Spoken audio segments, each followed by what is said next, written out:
खुलुमबाय hello guys जोंनि बर' हारिनि आदै मादै आदाबा जोंनि फंबाय बिनानावमोन लोगोसे बर' हारिनि आंगो लोगोफोर आंनि मुं प्रकाश नार्जारी नोंथांमोना नायदों BMC चेनेल लोगोफोर आं दिनै उदालगुरि डिस्ट्रिक्टनि सिङाव 38 नं भैरबकुंड कन्स्टिट्युएन्सि बेवहाय जोंहा BPF हान्जानिफ्राय BPF पार्टिनिफ्राय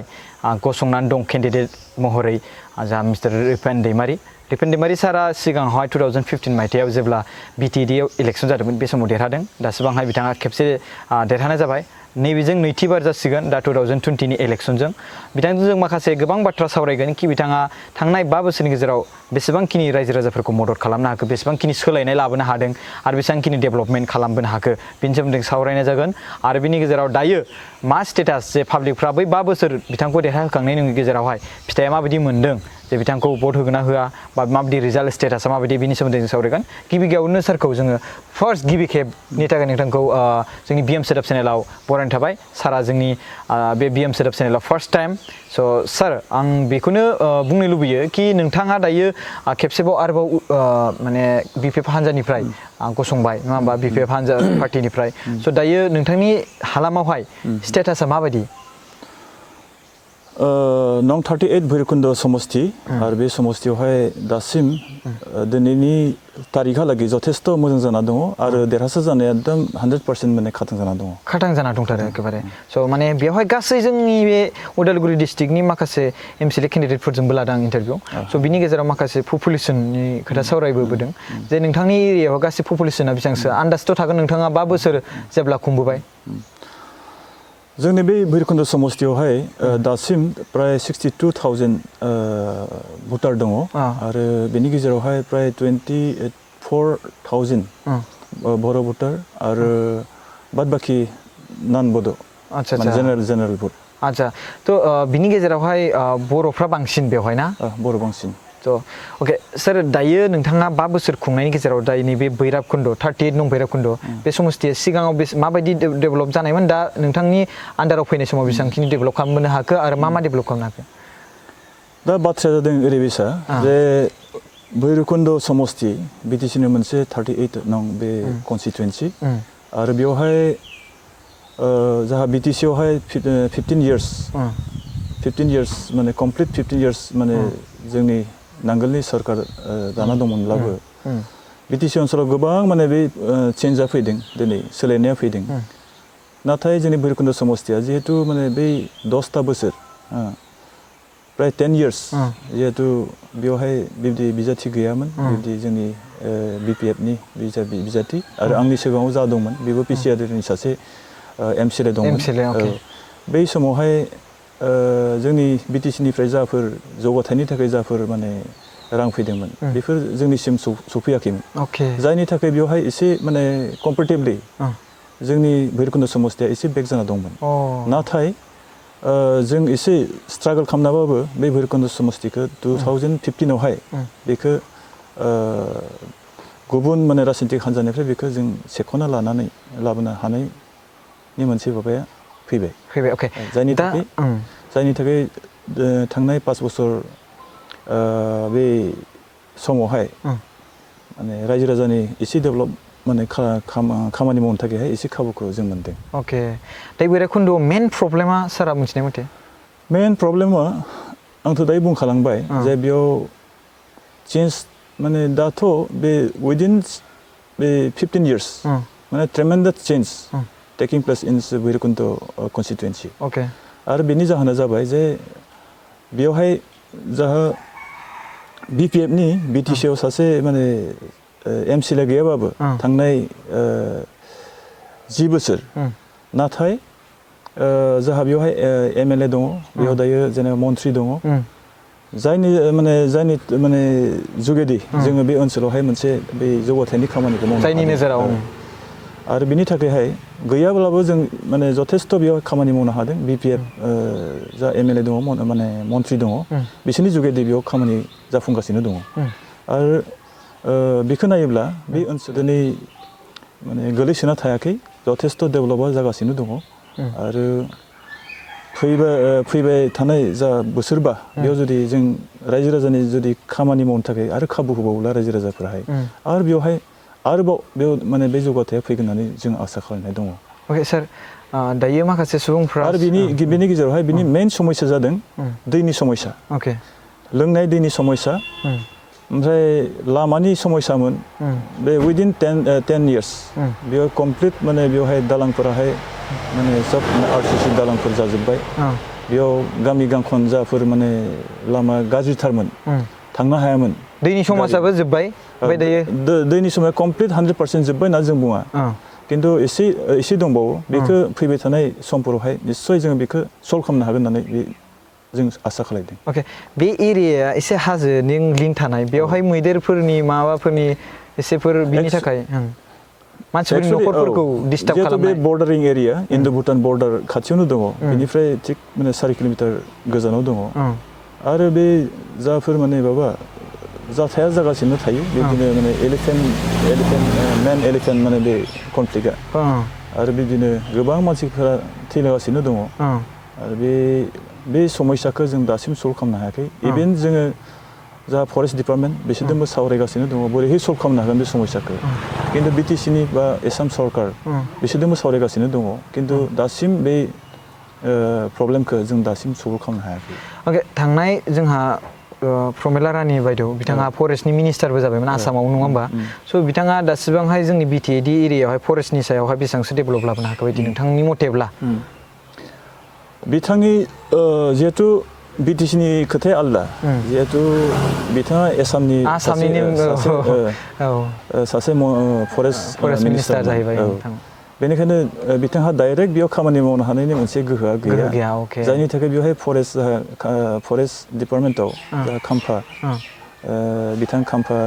बरगयारी बिथांनि आखायाव दंमोन आरो बिथाङा बे ओनसोलावहाय जथेस्थ' खामानि मावदों फरेस्ट बेखै स्पेसियेलि माने फरेस्ट माने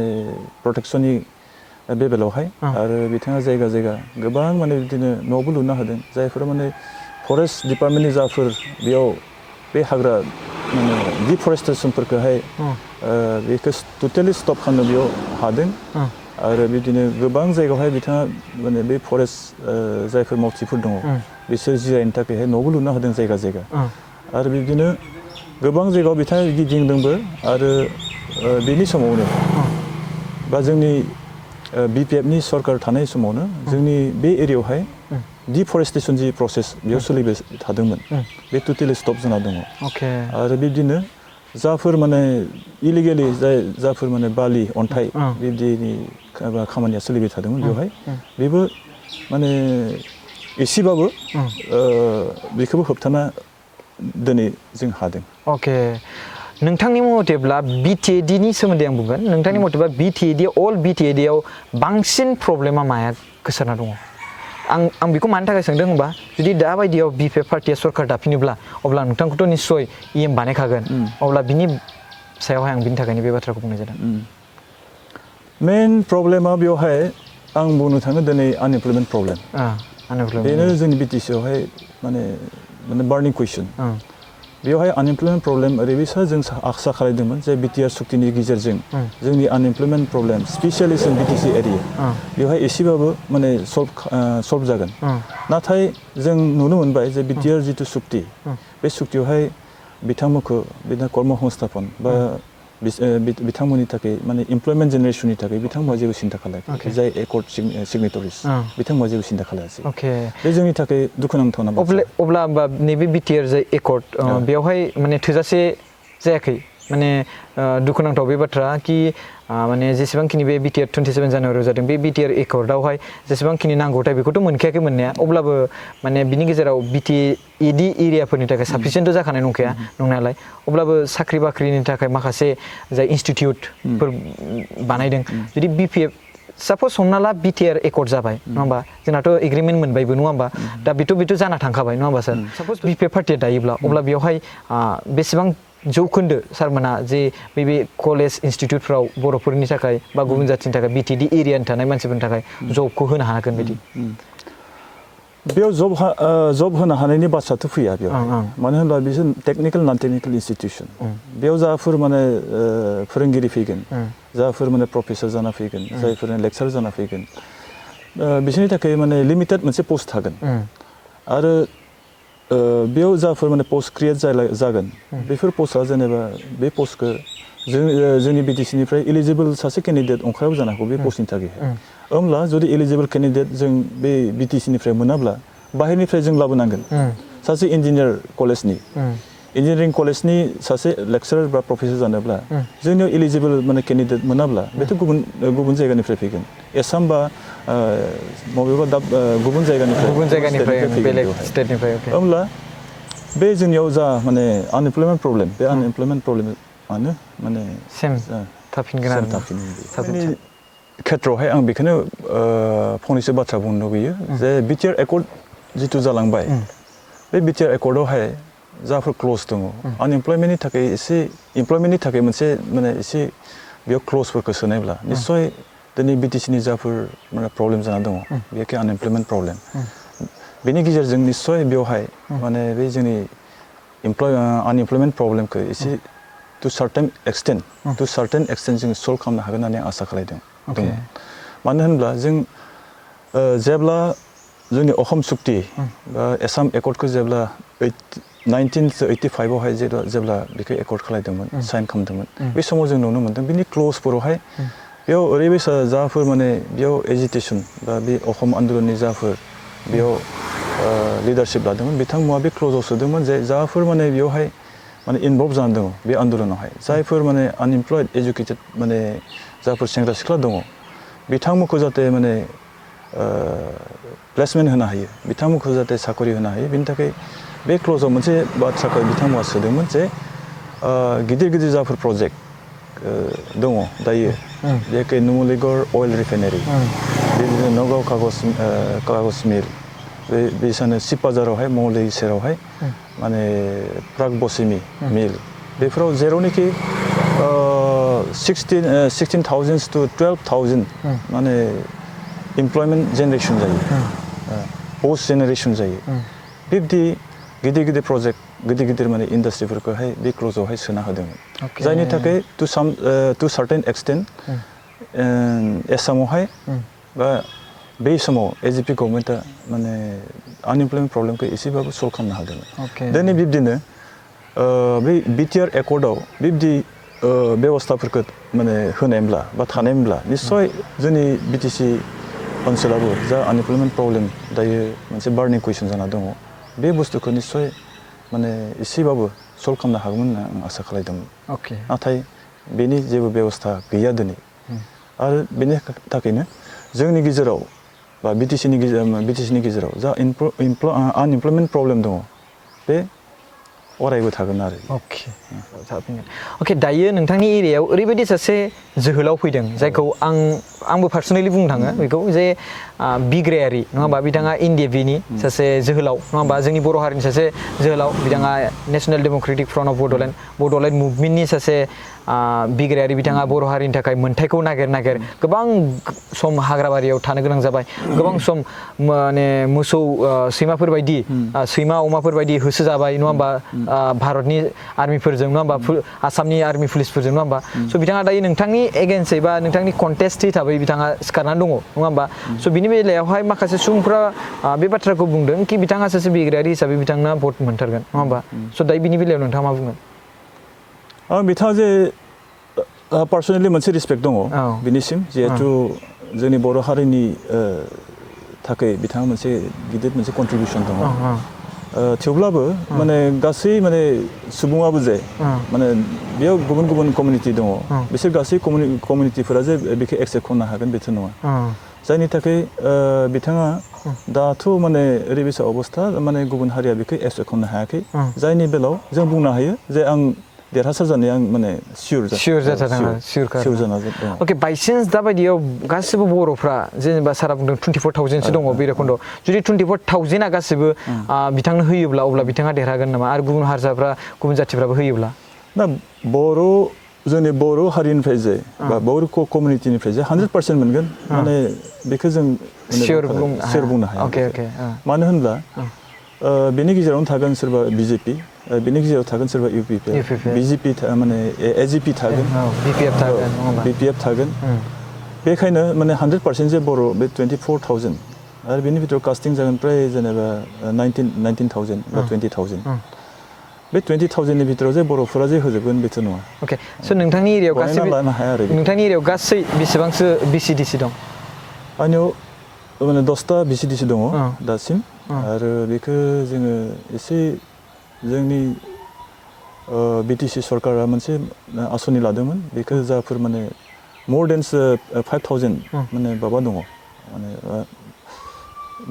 5,000 to 10,000 बेफोरबायसा जाफोर BCDCआव माने पपुलेसन दङ बेखौ माने एसे डिभाइड खालामनो थाखायहाय मोनसे थांखि लादोंमोन जोंनि BTC सरकारा आरो बिदिनो जों बेनि प्रप'जालखौ जों अलरेडि BTCआव हरबाय आरो BTCआ बेखौ पास खालामनानै बेखौ स्टेट गभर्नमेन्टनो हरदों जायखिजाया बे जाना फैगोन सानसे जोङो दायो रिफेन दैमारि सारजों जों सावरायगासिनो दं एबा जुदि BPF पार्टिया जुदि सरकार दायोब्ला बिथांखौ EM बानायगोन बायदि जाहैदों स' जों बेखौ पार्सनेलि आं दहायो फैनाय समाव रायज्लायदों स' दायो आं बे बाथ्राखौनो मोनथिनो लुबैदों सार गबिन्द सारजों आं इन्टारभिउ लादों गबिन्द सारा बुंदों कि जुदि देरहायोब्ला बिथाङा BCDC मोनफ्रोमबो BCDCआव गंनै बा गंथामसो ट्रेक्टर पाब्लिकफोरनो खम समावनो खम माबायावनो रेन्टआवनो भारायावनो होनानै बा 100आव 50% बा 30% 40%सो बेफोरबायदि होनानै लानो हागोन जेनेबा ड्राइभारनि थाखाय सालायनो थाखाय आरो थावनि थाखाय बेफोरबायदि होनानै बेखौ भारा लानो हागोन बे नङा कि 1,000 थाखा लानाय बा 1,000नि गेजेराव 500 बा 400 बा 300 बेफोरबायदि हिसाबै मोनफ्रोमबो BCDCआव होनो नागिरदों स' बेफोरो माने हाथावगोना हाथावा बेफोरबायदि खालामथावना हाथावगोना हाथावा गोसो जायोब्ला मोनफ्रोमबो BCDCआव हायोबाथाय मोजां बाथ्रा बियो नाथाय दिनैसिम माने भारत सरकाराबो बे खामानिखौ मावफुंनो हायाखै दिनै थांनाय बोसोरावहाय नोंथांमोना मिथिगोन जे भारत सरकारा असम सरकारनि जुगेदि मात्र मोनसे रेभिनिउ भिलेजाव मोनसे गिदिर ट्रेक्टर होनायनि बेबस्था खालायदों दा बेखौ मोनजोबाखै दायो दा बिथांमोना BCDC मोनसेयावहाय मोनसे ट्रेक्टर होनायनि मोनसे थांखिखौ लादों जेनेबा आरो बे माबाखौ ट्रेक्टर बेखौ बायनो थाखायहाय बिथांमोना बहानिफ्राय जेनेबा मोनगोन बहानिफ्राय मोनगोन जों 5,000 जेनेबा 5,000 इयारलि जों BTCनि डेभेलपमेन्टनि थाखाय मोनसे फान्डखौ मोनो दा इयारलि जुदि 5,000 माबाखौ जों जुदि बेखौ मोनब्रै माने डिस्ट्रिक्टआव जुदि बेखौ जुदि डिभाइड खालायोब्ला जों मोनो बेयाव मोनसे डिपार्टमेन्टआव मात्र 2 करोड़ मोनसे डिपार्टमेन्ट 2 करोड़ सामथिं बेसेबांल'सो फैयो मोनसे डिपार्टमेन्टआव होमब्ला 29टा डिपार्टमेन्ट दङ जोंहा 29टा डिपार्टमेन्टआव माने मात्र 2 करोड़ल'सो मोनसे डिस्ट्रिक्टआव मोनगोन औ होमब्ला बोरैहाय माने ट्रेक्टर बायनायनि बे खोथाखौ बुंखो जेनेबा बबे फान्डनिफ्राय जुदि सेन्ट्रेल गभर्नमेन्टआ जुदि एक्सट्रा माने जुदि फान्ड हराब्ला एडिसनेल फान्ड हराब्ला बे खामानिखौ जेब्लाबो बेखौ मावनो हाया स' माने जुदि देरहाबायोब्ला होमबा नैबे गबिन्द सारा बेबायदि खालामनो हानाय नङा बेखौ हानाय नङा आरोना जों दायो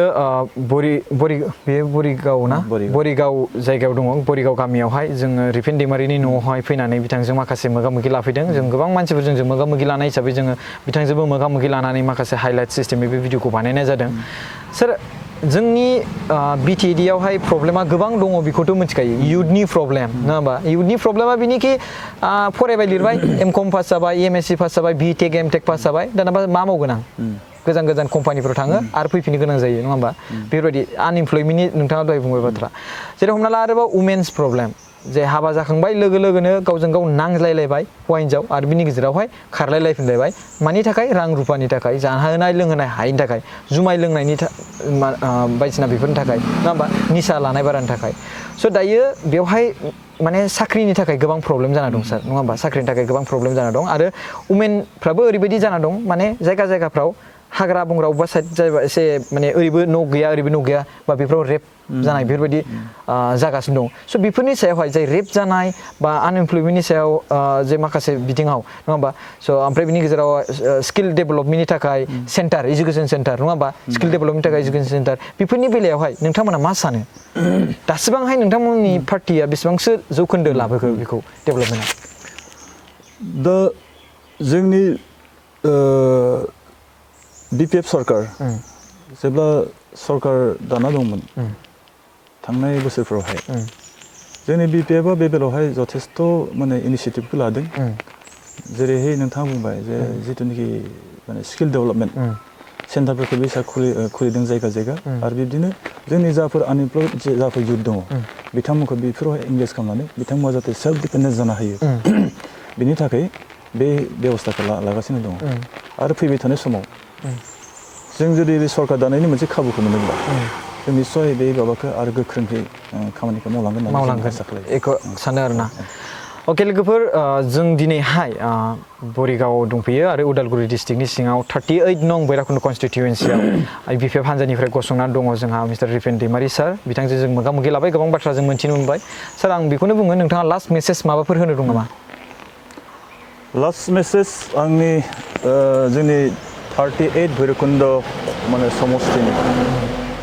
बेहाय जायफोर माने भटार दङ बिथांमोननिसिम आंहा मोनसे रिक्वेस्ट नोंथांमोना जाहाथे फैबाय थानाय 5 बोसोरनि थाखाय रायजो राजानि खामानि मावनो थाखाय मोनसे आंखौ खाबु होयो बेनि थाखाय रायजो राजाफोरखौ आं खावलायो आरो जोंनि सावगारि नांगोलनि जा सावगारि दङ बेयाव जाहाथे नोंथांमोननि जा बेसेन गोनां भट बे भटखौ होनानै जाहाथे आंखौ देरहासार खालायो बेनि थाखाय आं नोंथांमोननिसिम खावलायनाय थाबाय thank you so much sir